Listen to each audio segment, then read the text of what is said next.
Enterprise Stories is the weekly radio program that shares the experiences of successful Nigerian entrepreneurs and provides expert analysis of their success factors. Enterprise Stories, business stories of success. A skin condition, an opportunity, and a social enterprise. In this episode, we will share a story of a lady encouraging thousands. Stay tuned to Enterprise Stories. When you are successful in your small business, as I am, people will always come to you. They want to know what you're doing differently, who your bankers are, and what kind of deals you are getting from them. Well, I'm happy to enjoy all the benefits of the SME Zero COT account from Stanbic IBTC Bank. My profit is up. But why? Because I get zero COT, unlimited turnover, no limit on check lodgement or withdrawals, free internet and telephone banking, as well as discount on training courses for small business owners.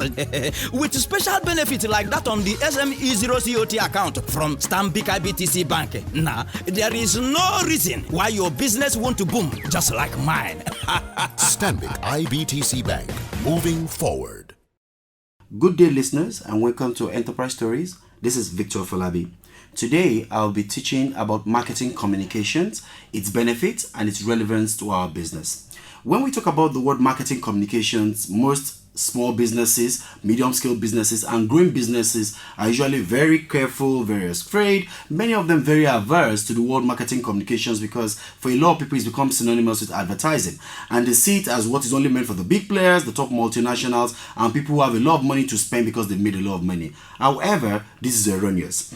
Even in a time like this where we're struggling with slow sales, we're dealing with recessions, and the out-of-pocket spend of our people are dropping, it's the time actually to begin to communicate properly to your consumers, because right now they're dealing with the same pocket of money to deal with all the needs, the daily needs that they have to deal with every day, and most of the goods and services are getting commoditized. So how then can I stand out with the kind of business I have or the kind of goods or service that I'm offering to the consumer? What then is marketing communication? Marketing communication is how a company attempts to inform, persuade, and remind consumers either directly or indirectly about the goods or services in which they offer. In actual fact, it is a way in which a company shows the how and why a product is being used, which they are offering to their consumers. And so what are the different types of marketing communication tools or processes that we need to use? Quite a number of them, which a lot of people are engaged in and they do not know the difference or when to engage them. And the series of teachings we'll be having from now will be shedding more light on this and how we can use this to impact our business positively. Part of the marketing communication tools include advertising, personal selling, sales promotion, direct marketing, interactive marketing, publicity and public relations, and events and experiences, and of course the most credible of them of late is word of mouth marketing.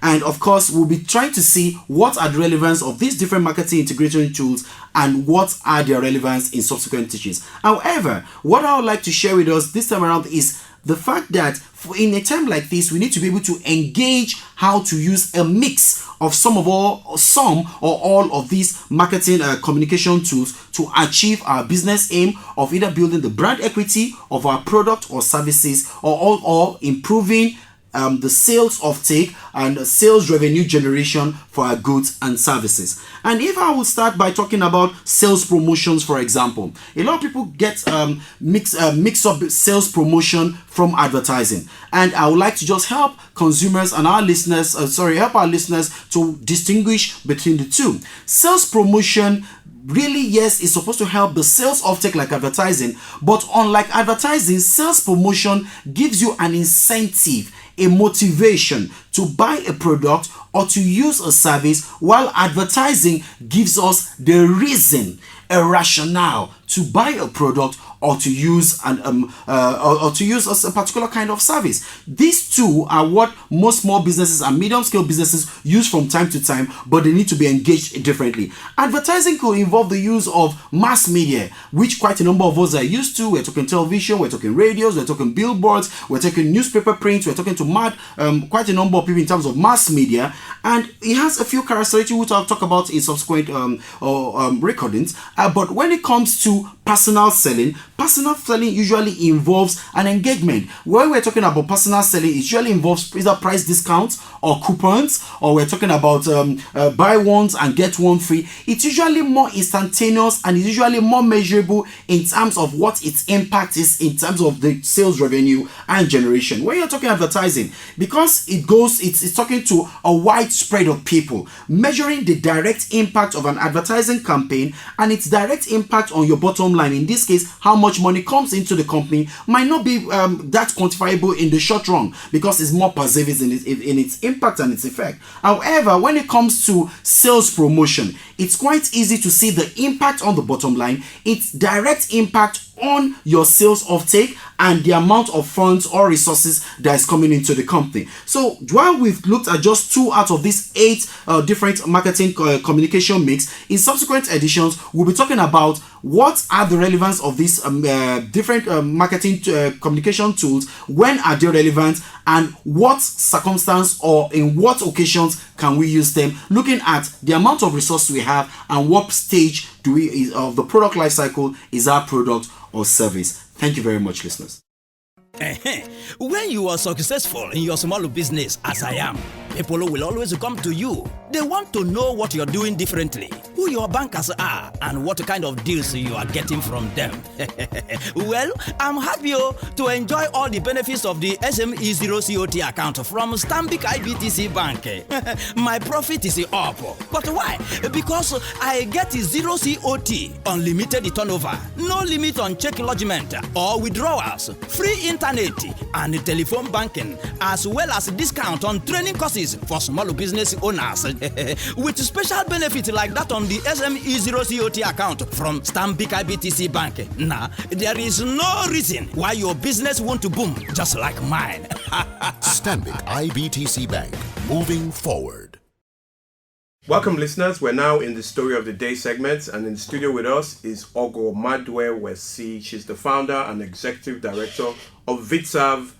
VITSAV is Vitiligo Support and Awareness Foundation. Ogo, you're welcome to Enterprise Stories. Thank you so much, Kelly. Okay, Ogo, today you'll be sharing your story with us of VITSAV.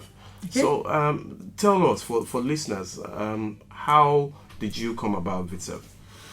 Okay, VITSAV, like you said, is Vitiligo Support and Awareness Foundation. And how did I come about it? It's just all about me trying to live with a skin condition I found myself suddenly with that didn't really have much explanation as at the time it started.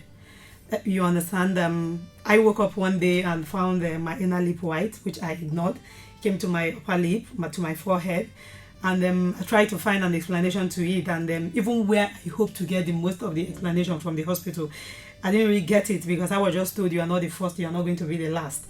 You know, and another lady I met there who has same condition was eager to go to the village because she was asked just to come to the village. And I told myself, okay, since there's someone else here who has this condition, then we are just not the only people. But before then, I was already told that is the skin condition Michael Jackson had, that I should go, online and read about it, which I did. But like a typical Nigerian and our religion, I just told myself, God forbid, it's not my portion. It can be the same condition, but at the end of the day, same condition. So with my experience in the hospital and the injection I was given, which almost, destroyed my joints and all of that, I just told myself, okay, I think I need to find other people living with this condition to share experiences with them, to find out what they have done and what they have not done, what is helping them. And I set out to do this, I took to the streets. Anywhere I see you, I see any white patch, I was stopping, sorry, is this vitiligo or birthmark? I was embarrassed. Some people were able to talk. And that was how I started finding these people. But the one major person I found first was an Indian, Mr. Kaura. He's gone back to India now. And, I met him and he was like, do you know me? I said, yes, I think I know you because we have the same skin condition. And we laughed about it and we talked at length. But I didn't get the help I needed from him because it made me feel that I was just worrying myself for nothing. I go home and I didn't understand his reaction. I am black and I'm turning white by day and he's trying to tell me that I shouldn't worry about that. I just concluded, okay, simply Ogo is going insane. The more, as I was thinking about that, I said, okay, I have to really see these people out there and see if there's any other person who is going insane like me, or then something must be wrong. So that's how I started finding people apart from him. And funnily, I found people who actually needed what I was looking for more than me. I was looking for people to encourage me. I ended up encouraging people, and then encouraging them, I got encouraged. And somehow it wasn't like I wanted to start VITSAF or anything. I just wanted to help myself live with the condition I have. And that's how I started meeting other people living with the condition. And they started asking me some kind of questions, because it was as if, okay, for you to be looking for, that means you have a kind of solution, you have a kind of whatever that we need. And somehow that was how it started. And the next thing I found out that what I'm actually doing was a support group meeting, because I would call them, okay, let's sit down and talk. And that was just how it started. Very interesting. Okay. Vitiligo Support and Awareness Foundation started about how many years now? We are going to be 5 officially. February 2014. So yes. You've been running Vita for almost 5 years now, Yes. and it's been your sole effort. Yes. How have you been able to sustain the running of the foundation? Okay, this is an interesting question I usually get asked. I think that I can say that I have sustained VITSAF simply out of passion. I said that because when I look back now, and I can't really remember how coming to funding, how it's been coming in and all of that, especially at the initial stage. Though between 2009 and early 2010, I had a board that was supporting, they approved of 40,000 naira every month for administrative work and all of that, which I would say helped a lot, and I'm grateful to them for that. That was what we used to work there. But if you look at it, I wasn't before now, I wasn't even out for any other thing. What I was focusing on then was this: I didn't want people to go through what I went through. The stigma, the discrimination, direct and indirect discrimination, our society. I just didn't wish anybody that. So I was making every effort to make sure that, especially the women, not that men are not going through that too, but it's much more with women. I was just making every effort. Any way I can do to visit you, call you on phone and all of that. I wasn't really thinking of it as something that I'm going to start doing, or do fully in life.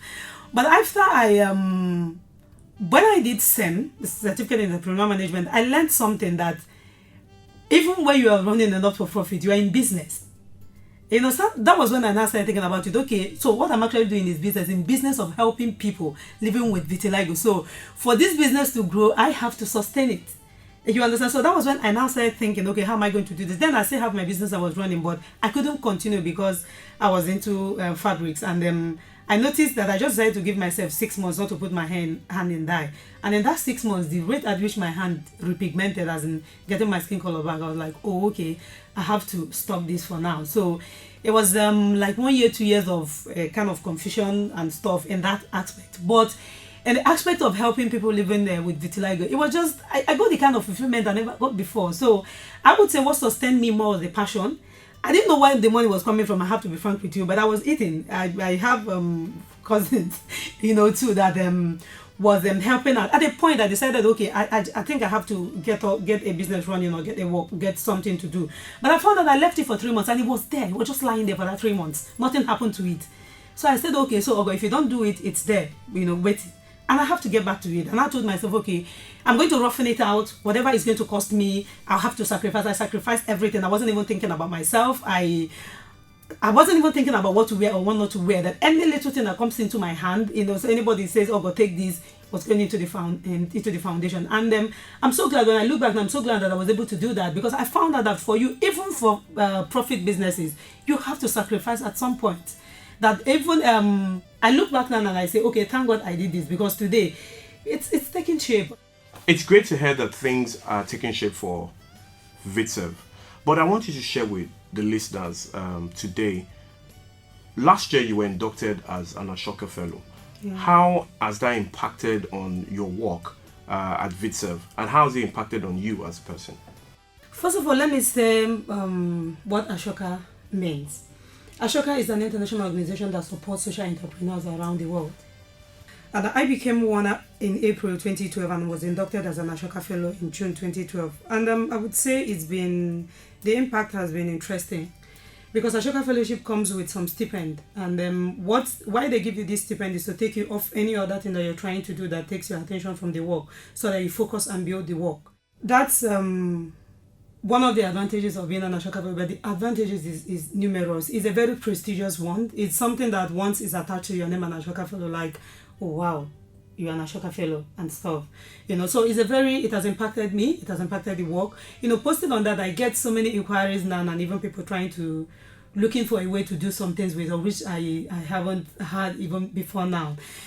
So, and it has given me the confidence, much more confidence. I'm a very confident person, I'm sure you know that. It has given me much more confidence to build our initiatives, and like one of the key initiatives is the confidence building workshop. We had one in January, with some psychologists coming from UK. Then the World Vitiligo Day, which I'm so passionate about. It was something that I had discussed with an American sometime in 2011, but I think he didn't get the kind of support he needed, and he dropped it by the way, and I picked it up and ran with it. And today, it's something every other person living with vitiligo in many different parts of the world. Even before then, India was celebrating it on the 19th. Spain was advocating for June 21. I had to, write everyone and say, this is the reason we have to do this and all of that. And I tell you today, we are all working towards June 25. And June 25 as World Vitiligo Day, the day Michael Jackson passed. And this is something that one of the initiatives that has sustained Vitsav. And today we are collaborating with Vitiligo Research Foundation on the World Vitiligo Day stuff. Later most we have a team, a very key team. Later most me, the CEO, and some other guy, Matt, and people from different parts of the world. And this has been very, very interesting. And it's something that is generating and getting us the kind of attention that we didn't have before now. And I'm glad to say too that today, I have inspired 7 support groups across Africa and technically supporting them. And I really hope and wish that I will do much more than that. I want to be able tomorrow to look at them and say, okay, take this $1,000 as seed funding to start up. I want to be able to build their capacity, because when we're able to do that, the inquiries will lessen for us, the work will lessen for us, because everything seems to be coming this way, and all of that, because people are going through a lot in different parts of the world. But somehow, I don't know, somehow even the medical community says vitiligo is cosmetic, but it's something that actually needs attention, because when your image, even the fashion industry is not even looking at that, they are selling flawlessness, but I'm saying that we're perfectly flawed. It depends on you, on what you want to say about you. I have taken my own as a fashion statement, and so it's left for you to accept it. I have accepted it, and this is me. So you want to take that, you take. You don't want to take that, you leave. So being an Ashoka Fellow, like I said before, has done quite a whole lot for us, and we are doing quite a lot, and we hope for support of people like you, Wale, in different ways, in any ways they can. You can partner with us for our programs and all of that. Thank you very much, Ogo. Listeners, you've been listening to Ogo Maduewesi. She's the founder and executive director of Vitsav. She's been sharing her passion and stories about the sacrifices she's made to sustain the foundation. The World Vitiligo Day is the 25th of June, and Enterprise Stories will be celebrating with you, Ogo. We thank you very much for coming to share your stories with us today. We'll be back right after this short break.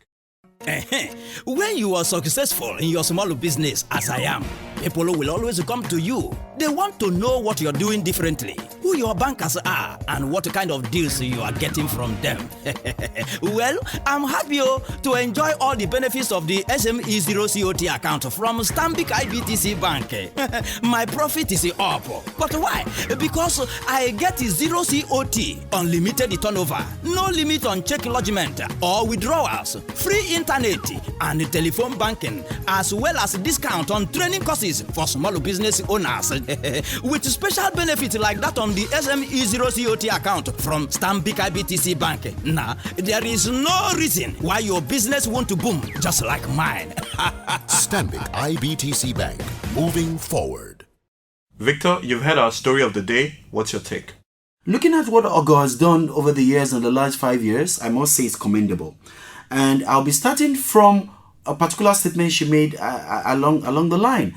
The fact that she came to a realization after attending the program, the same program, that she was in business. And this is what most times we try to tell to quite a number of people who are in not-profit organizations, who are running NGOs, that the truth is you need to always have a business mindset to everything you do. Whether you're a politician, you're running the council government, you're running a state government, president, it's all about having a business mindset. And therefore, I'd like to commend her for the fact that she came to their realization and she was then able to take on the affairs of our organization in a more professional manner, in a business-like manner.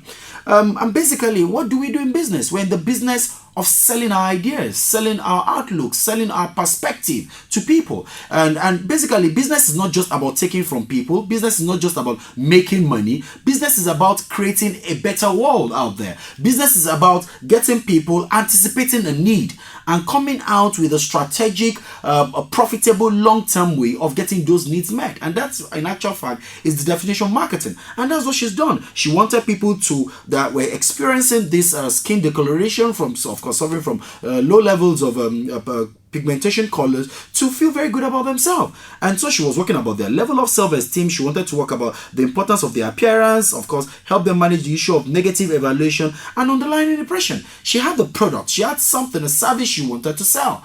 And therefore, the way and manner she went about it in a professional manner is what has given us relevance up till this time and ability to be able to run the business in 5 years. And of course, this will give me the opportunity to be able to talk to quite a number of people who run service businesses. It's at times it looks a bit challenging for us to say, okay, I'm in a service business or I'm offering help to people. How then can I be able to structure it properly? How do I make a living for it, even though it's a non-profit? But I tell people, if you are able to structure your business properly, then you're able to get the support that you need. There are a lot of organizations who have what we call a CSR activity or who try to support foundations because it's their way of giving back to a society where they have benefited from. But if your NGO or your non-profit organization is not structured properly with a proper mission statement, a vision, with a proper problem solving style or a proper problem you have identified and the way you want to solve it, then you're not likely to get the kind of support you would have desired from the people who have the funds to get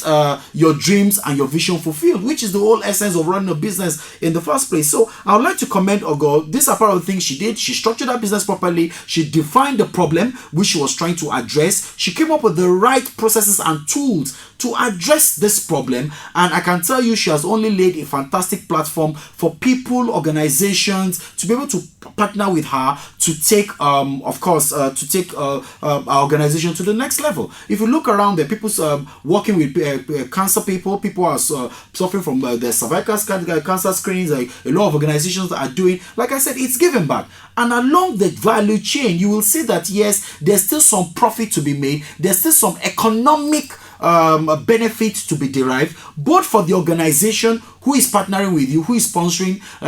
Of course, like I thought in some other episodes, it's part of publicity and public relations when organizations partner with this. And therefore, it helps them to push their products and their services to the right audiences, while, of course, your own mission and vision as an entrepreneur that has brought, is a crusader of a particular message to the world, also gets fulfilled because they finance your effort and you also are solving the problem for which you feel the inner longing and the calling to solve. So Ogo, I think, is on the right part. It's also a learning for a lot of people who think, oh well, if I'm doing an NGO, a mission, it doesn't make sense until I'm peddling something, I can't make a living, to say that no, you can have a rethink. Find out that inner call of what you want to solve, that problem, define it, structure it as a business, the proper business mindset, and I can guarantee that before you know it, help is on the way and your dream is going to be achieved. Thank you, listeners.